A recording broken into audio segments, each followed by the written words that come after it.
Vamos abrir a palavra de Deus. Hoje acredito que a gente deve concluir Romanos capítulo 12. Rogo-vos, pois, irmãos, pelas misericórdias de Deus, que apresenteis o vosso corpo por sacrifício vivo, santo e agradável a Deus, que é o vosso culto racional. Não vos ordeneis por este século, mas transformai-vos pela renovação da vossa mente, para que experimenteis qual seja a boa, agradável e perfeita vontade de Deus.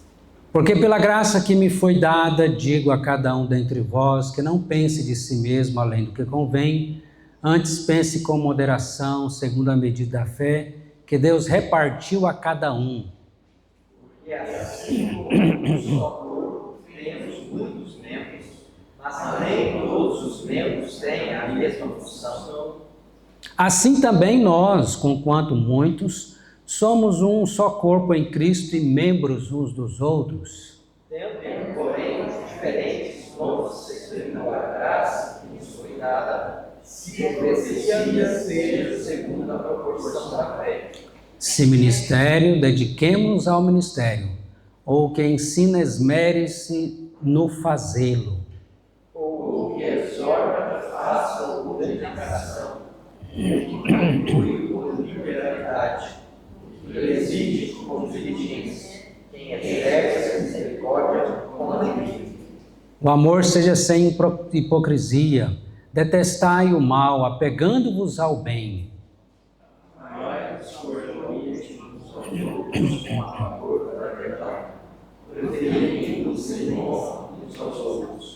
No zelo não sejais remissos, sede fervorosos de espírito, servindo ao Senhor. Regozijai-vos na esperança, sede pacientes na tribulação, na oração e perseverança. Compartilhai as necessidades dos santos, praticai a hospitalidade. Abençoai e não amaldiçoeis. Alegrai-vos com os que se alegram e chorai com os que choram. Em lugares sejam orgulhosos, condescendei com o que é humilde. Não sejais sábios aos vossos próprios olhos. Não torneis a ninguém mal por mal, esforçai-vos por fazer o bem perante todos os homens. Se possível, quando depender de vós, tende paz com todos os homens. Não vos vingueis a vós mesmos, amados, mas dai lugar à ira, porque está escrito: a mim me pertence a vingança, eu é que retribuirei, diz o Senhor. Pelo contrário, se o teu inimigo tiver fome, dá-lhe de comer, se tiver sede, dá-lhe de beber, porque fazendo isso, amontoarás brasas vivas sobre a sua cabeça. Não te deixes vencer do mal, mas vence o mal com o bem. Oremos. Amado Deus, querido Pai, te louvamos, te agradecemos pelo estudo da Tua Palavra. Nos ajude a aplicar essa palavra ao nosso coração, à nossa vida, para que não sejamos apenas ouvintes, mas também praticantes da Palavra do Senhor. Obrigado, Deus, por essas verdades tão gloriosas, tão maravilhosas, e que nós possamos sentir a emoção dessas verdades no nosso coração, na nossa vida, nossa experiência contigo, ó Deus, como igreja, ó Deus, e como família da fé. Assim pedimos, ó Pai, e agradecemos, em nome de Jesus. Amém. Amém. Vamos aqui à folhinha, então? O que está escrito aí, o título? Vidas transformadas. Você teve a sua vida transformada? Você passou pelo novo nascimento? Amém? Você foi transformado? Sim. Glória a Deus, amém. E aí você vai ter então relacionamentos transformados. Se a sua vida foi transformada, você nasceu de novo, agora muda tudo, né? Seu relacionamento com Deus, seu relacionamento com você mesmo, seu relacionamento com a igreja, porque você passa a fazer parte do corpo de Cristo, e seu relacionamento com até os seus inimigos, né? Muda. Então, nosso relacionamento com Deus, que é o versículo 1 e 2, destacando aqui, nós precisamos apresentar o nosso corpo a Deus como? Sacrifício vivo, santo e agradável a Deus. Você está fazendo isso? Então esse é o nosso relacionamento com Deus, né? Apresentar o meu corpo todo dia para Deus como um sacrifício vivo, santo e agradável a Deus, né? E não me conformar com o sistema desse mundo pecador que está aí querendo me colocar na forma do pecado para me conformar. Cada dia mais há uma pressão, né? Para que a gente se conforme. O certo passa a ser errado na nossa sociedade e o errado passa a ser certo. Você está observando isso? É impressionante. Várias áreas da nossa sociedade nós vivemos um mundo, numa época realmente complicada, né? E o mundo quer que a igreja se conforme a essa forma.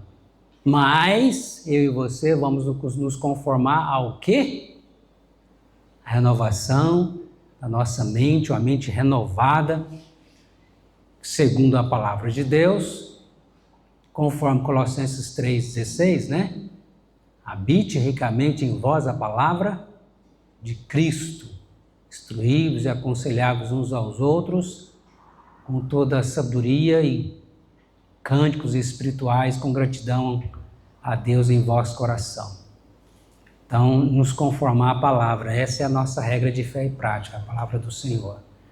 E aí nós vamos experimentar uma coisa que eu acho que todo mundo aqui quer de Deus.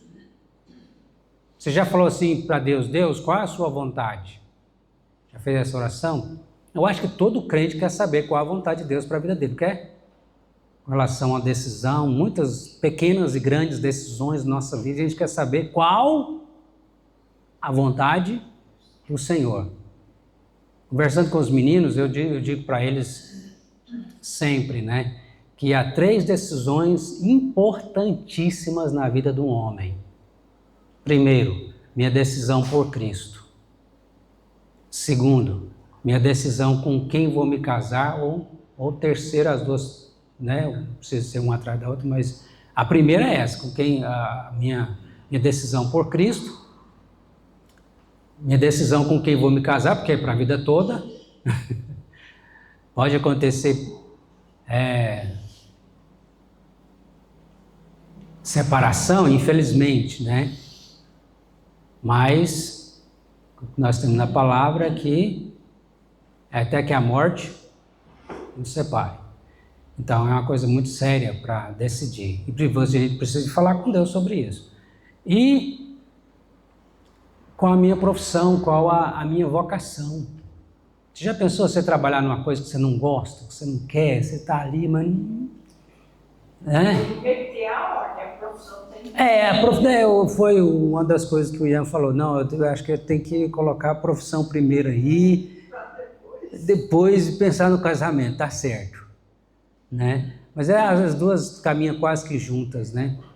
Mas é importante o homem, principalmente o homem, né? Não que a mulher também, mas saber qual é a sua profissão. Então a gente quer saber a vontade de Deus, amém? E aí eu e você precisamos de mergulhar na palavra de Deus, orar, e Deus vai nos direcionar. Agora, não são só essas decisões que nós temos que tomar, tem tantas decisões, né, na nossa vida, e como igreja também. E aí, o que a gente quer experimentar, gente? Olha a vontade de Deus, como que é a vontade do Senhor para nós? Boa, agradável e perfeita. Que coisa maravilhosa, né? A minha vontade ou a vontade dos outros nem sempre vai ser boa, agradável e perfeita, mas do Senhor, essa sim. Então, nosso relacionamento com Deus, Deus nos chama para um relacionamento com Ele, de intimidade de pai e filhos, né? E aí a pergunta que está aqui para a gente pôr na prática é, na folhinha aí, Como vai sua vida devocional? Leitura bíblica e oração diária. Está fazendo? Então você vai falar com Deus sobre isso. A conversa franca. Deus, obrigado. Ou Senhor, me perdoe, porque eu não estou lendo a Bíblia como deveria. Então, se você quer um relacionamento com Deus saudável, então você tem que falar com Deus sobre isso, né? Amém? Deus é seu Pai? Você é filho de Deus? Então, os filhos vão querer ter esse relacionamento com o Pai, né? E o Pai já demonstrou que deseja que nós nos relacionemos com Ele. E aí vem o nosso relacionamento número 2 aí, com você mesmo. Pergunta: você tem complexo de superioridade ou de inferioridade? Complexo de superioridade é achar que é melhor que os outros. O complexo de inferioridade, sempre se achar menor, no sentido ruim, né? Nós precisamos ser humildes, mas não nos sentir coitadinhos, né? Deus não nos fez coitadinhos, né? É maravilhoso como que Deus, aquilo que Deus fez e aquilo que Deus está falando um pouco disso hoje à noite também, sobre o nosso caráter, né? Do que Deus fez na nossa vida, e é maravilhoso. E estava lendo aqui o livro Caminho do Coração. Felipe, abre aí 2 de janeiro. 2 de janeiro, só me dá o texto é um texto de Salmo.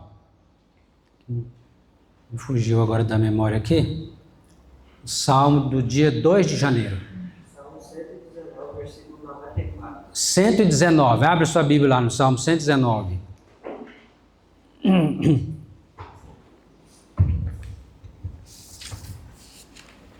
Salmo 119, versículo 94. Eu sabia que tinha um 94, não sabia se era o capítulo.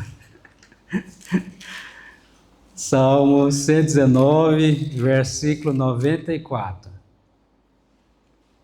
E aí nós que vamos falar aqui sobre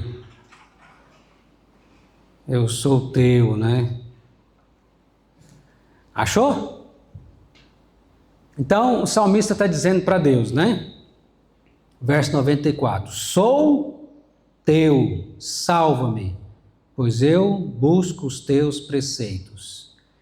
E essa palavra, essas duas palavras aqui, sou teu, sou teu. Sou teu em que sentido? Ele coloca aí, Ricardo Barbosa é homem de Deus, é fantástico. Sou teu, ele vai na Bíblia, né? Começando em Gênesis, sou teu porque o Senhor me criou a sua imagem e semelhança. Sou teu porque sou escolhido, o Senhor me escolheu e me chamou. Lembra disso? Que Deus nos escolheu quando? Antes da fundação do mundo, e nos chamou para sermos seus filhos. Sou teu porque o Senhor me libertou, me perdoou, me salvou. Sou teu porque por meio do teu Filho Jesus Cristo, o Senhor me fez seu filho amado. Sou teu porque o Senhor fez de mim tua habitação.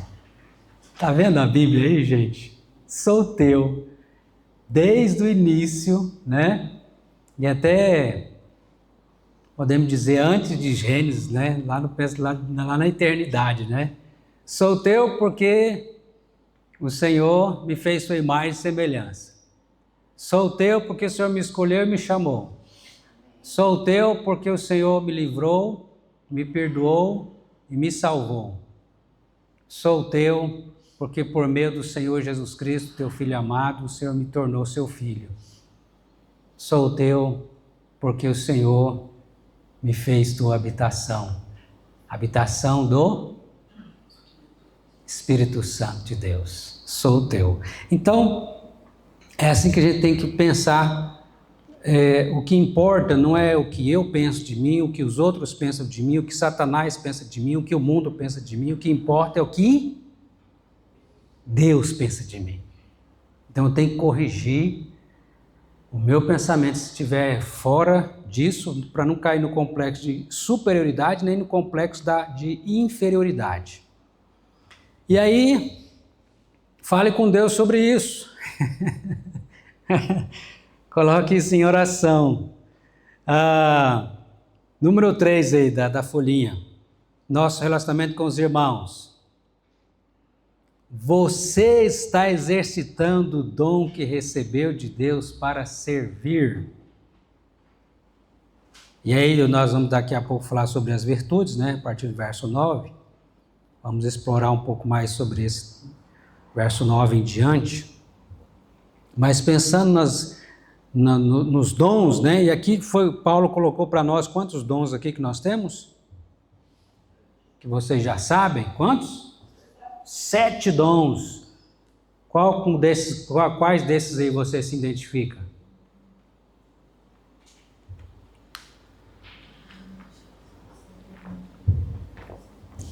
Identificou com algum? Dom de profecia. Lembrando que profecia não tem nada a ver com as profetadas de hoje. É o dom da pregação da palavra, né? Dom de ministério. Tem vários serviços na igreja. Um ministério que nós temos agora na igreja, que estamos se envolvendo, né? E vamos crescer, é o ministério de recepção e integração. Graças a Deus pela vida dos irmãos e irmãs que se dispuseram, né? E eu estou vendo que Deus já está fazendo a obra, já está, né? Aí, e outros mais poderiam participar à medida que forem vendo também, se identificando com esse ministério de recepção e integração, né? Glória a Deus. E outros ministérios, né? Tantos ministérios. Qual o seu serviço na igreja? Dediquemos ao ministério. O outro dom que é o dom de ensino. O dom de exortação, de encorajamento. Precisamos muito desse dom. O dom da contribuição, além dos dízimos e ofertas, tem aquilo que é liberal em contribuir, né? Gosta de fazer isso, glória a Deus. O dom de presidir, que é de liderança, o dom de exercer misericórdia. Então, pelo menos 7 dons aí. Qual é o seu dom? Que não está todos aqui, mas você precisa falar com Deus sobre isso. Senhor, qual que é o meu dom? O Senhor me colocou aqui no teu reino, na tua igreja, para fazer o quê? No corpo de Cristo, né? Então Deus nos dá essa graça. Todo crente tem pelo menos um dom, né?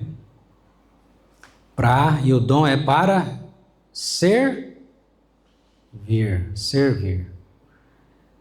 E vamos então agora o 4, depois nós voltamos aqui sobre as virtudes, na folhinha aí o número 4, o relacionamento com os inimigos. Qual que é a pergunta que está aqui no número 4? Você está pagando o mal com o bem ou o mal com o mal? E aí? Pastor, eu nem um nem outro. Se fez mal para mim, eu isolo, deixo para lá, eu não quero nem saber. Eu para cá e a pessoa para lá. Está pagando com o mal. A mágoa está dominando, né? Então, vamos aprender a maneira certa de se relacionar como filho de Deus, né? Como filhos de Deus que somos em Cristo Jesus. Então, bora lá agora, Romanos 12, versículo 9. Se você não fechou sua Bíblia aí, vai lá no Romanos 12, 9. Vamos aprender aqui E tudo isso aqui você vai, depois leva essa folhinha, coloca aí dentro de Romanos 12, para a sua casa, você responder, falar com Deus, conversar com Deus. Mesmo que você não vai escrever, mas conversa com Deus. Todos os 4 aí, tá? Fale com Deus sobre isso, fale com Deus sobre isso, fale com Deus sobre isso, fale com Deus sobre isso, né? Que assim a gente vai estar aplicando a palavra de Deus no nosso coração. Verso 9 de Romanos 12. O amor seja sem hipocrisia, sem falsidade. Tem que ser um amor verdadeiro, né? Detestai o mal, apegando-vos ao bem. Amai-vos cordialmente uns aos outros com amor fraternal, preferindo-vos em honra uns aos outros. Então, nós vamos aprender 5 coisas aqui. Coração aberto, bolso aberto, casa aberta, lábios abertos e alma aberta. Primeiro, então, coração aberto. O amor deve ser sincero, verdadeiro. Não só de aparência também, mas na prática, né? A palavra de Deus vai dizer também que aquele diz que ama o irmão, mas não lhe faz o bem, então é um amor hipócrita. O amor deve ser cordialmente, o amor deve ser fraternal, e como tratar dos meus irmãos como eu trato as pessoas da minha família. E pensando em família, irmãos, deixa eu pensar, a sua família, você ama a sua família? Amém? Você está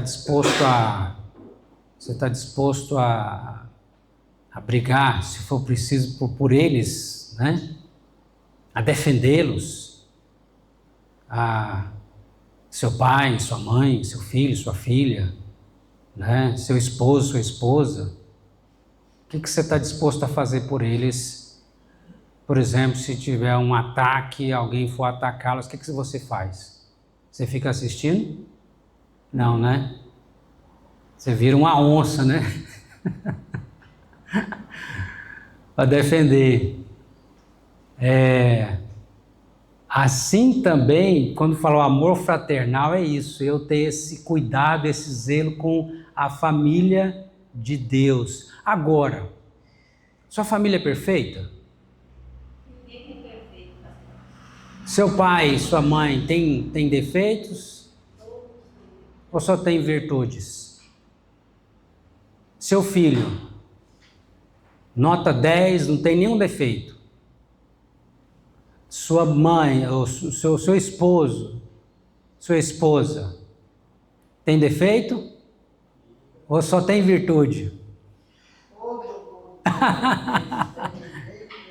Mas mesmo assim, o pai imperfeito, a mãe imperfeita, o filho imperfeito, o esposo imperfeito, a esposa imperfeita. Falei esposa 2 vezes? Não, né? Todos imperfeitos. Tem qualidade também. Mas mesmo, o que eu quero dizer é que mesmo sendo imperfeitos, você continua os amando. Você não deixa de amá-los porque eles, tem esse defeito, eu não vou amar mais o meu pai, não. A minha mãe, o meu filho, não vou amar mais não, porque eles não aturam, não aguentam esse defeito que ela tem. Pode acontecer? Acontece com pessoas que abandonam a família. Mas no geral, mesmo com os defeitos dos nossos familiares, a gente não desiste de amá-los. Justamente quando você ora por eles, você está mostrando que você os ama, apesar dos defeitos que eles têm. Sim. As pessoas confundem muito essa questão do amor. Aham. Né? Às vezes, confundem amor com emoção, sentimentos, né? Uhum. E quando as pessoas falam, mas eu não sinto desejo de amar, eu não sinto nada com fulano. E eu, em algum tempo, quando era jovem, também tinha essa confusão na minha cabeça. Confunde amor com paixão, né? Com sentimento. Porque, na verdade, o amor é o que a palavra de Deus ensina. Né? O amor é paciente, o amor é benigno. 1 Coríntios 13. Isso. Então, Felipe Fábio sabe de cor. É o 1 Coríntios capítulo 13, né? 1 Coríntios 13. Então, assim, eu acredito que as pessoas confundem muito, porque o amor, na verdade, é uma renúncia. Você precisa se renunciar, né, para poder amar. Renunciar para amar. Nossos, falando de família, têm os seus defeitos, né? Tem as Sim. suas falhas. É isso? Justamente. Mas nós não vamos deixar de amar. É isso que é fazer o bem. Justamente. Né? Que é acolher, Certinho. né? Perdoar. É isso, perdoar, porque perdão, às vezes as pessoas perdoam lá de fora, mas não perdoam de dentro. Não é verdade? Verdade. É mais fácil perdoar quem está lá fora, né? Do que aquele que está no nosso convívio. E muitas vezes as pessoas que podem, às vezes, mais nos ferir são os de dentro da nossa casa, que estão mais perto da gente, dos quais nós amamos e temos aquele relacionamento mais íntimo, né? Mas veja o que Paulo está dizendo aqui no verso 10. Amai-vos cordialmente uns aos outros com amor fraternal, ou seja, com amor de família. Então, o mesmo amor que você se dedica à sua família carnal, você precisa dedicar à sua família espiritual, à família da igreja. É isso que nós temos que fazer. Apesar dos defeitos dele ou dela, eu o amo, perdoo, continuo a orar, a me relacionar com aquela pessoa, apesar dos seus defeitos. Porque é assim que eu faço na minha casa. Eu não rejeito meu pai, minha mãe, meu filho, porque eles têm um certo defeito. Quer dizer que eu vou agora passar a mão na cabeça da pessoa e fazer de conta que ela não tem defeito? Não. Muitas vezes você vai falar a verdade também para a pessoa, com amor, para que a pessoa se corrija. Isso é amor, né? Isso é amor. Não é tapar o sol com a peneira. Porque você quer o bem da sua família, da sua casa, como nós também precisamos desejar o bem da igreja. Isso é amor fraternal. Amém? Então, coração aberto. Primeiro ponto que nós aprendemos nesse versículo 9 e 10. Coração aberto. Se o coração está aberto ou se o coração está fechado para alguém? Se está fechado, você vai pegar a chave, abrir, vai lá na porta e abre o coração de novo. Deixa o coração aberto. Amém? Diga, irmão divino. Esse amor assim, é só de família, que veio, os outros pobres, não. Vamos chegar agora nessa parte aqui. Vamos chegar aqui, né? O amor com as outras pessoas também de fora. E você vai ver que Jesus é radical no sentido desse amor, até mesmo com relação aos inimigos, né? Porque o que é ser cristão, gente? Ser educado é uma coisa, ser cristão é mais do que ser educado. E o próximo como a si mesmo. E aí Jesus fala em Mateus 5 que eu tenho que amar os inimigo? Meu Deus, e agora? Custoso demais. Que o inimigo dá vontade de esganar ele. Eu não quero amar. Mas é isso que é ser cristão. Ser seguidor de Jesus é amar o próprio inimigo, né? Agora, é aquilo que a Lindomar estava falando. Amor, às vezes você, mesmo sem gostar, que é a questão de sentimento, você pode amar mesmo não gostando. Como? Fazendo o bem. Se o teu inimigo tiver fome, dá de comer. Se ele tem alguma necessidade, ajuda. Né? Às vezes as necessidades mais básicas, que é comida e água. Se está com sede, dá-lhe de beber. Necessidade. Então isso é amor na prática.